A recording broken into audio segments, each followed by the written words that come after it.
Barmer Jaisalmer Balotra seat पर लड़ाई से बाहर हुई बीजेपी।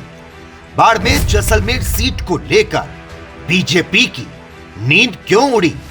ना कैलाश चौधरी और ना ही रविंद्र सिंह भाटी उम्मीदराम बेनीवाल की जीत का किया जा रहा दावा। पहले चरण के बाद अब दूसरे चरण के उम्मीदवारों को लेकर फलौदी सट्टा बाजार ने अपने भाव खोल दिए हैं। इस तरह से राजस्थान के कुल 25 सीटों के भाव जारी कर दिए गए। बाड़मेर जैसलमेर बालोतरा सीट पर लड़ाई से बाहर हुई बीजेपी। बाड़मेर बालोतरा जैसलमेर लोकसभा सीट पर फलौदी सट्टा बाजार की माने तो कांग्रेस के उम्मीदवार और निर्दलीय रविंद्र सिंह भाटी में टक्कर बताई जा रही है।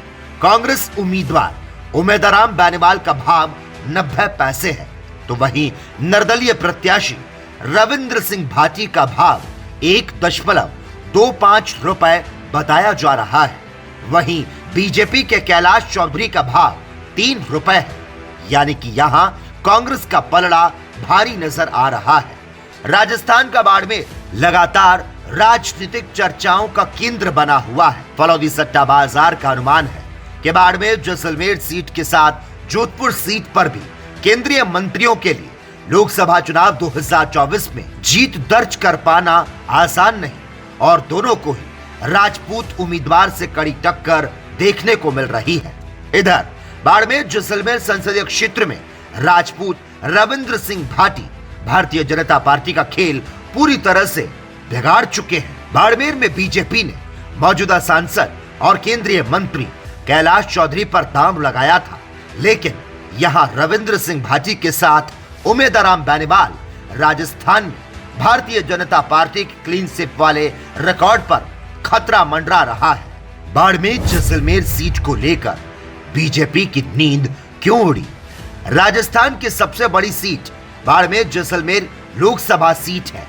यही नहीं, यह सीट इस लोकसभा चुनाव की सबसे हॉट सीट मानी जा रही। इसकी वजह शिव के विधायक रविंद्र सिंह भाटी हैं, जिन्होंने निर्दलीय ताल ठोककर कांग्रेस और बीजेपी दोनों ही दलों के समीकरण को बिगाड़ने का काम किया।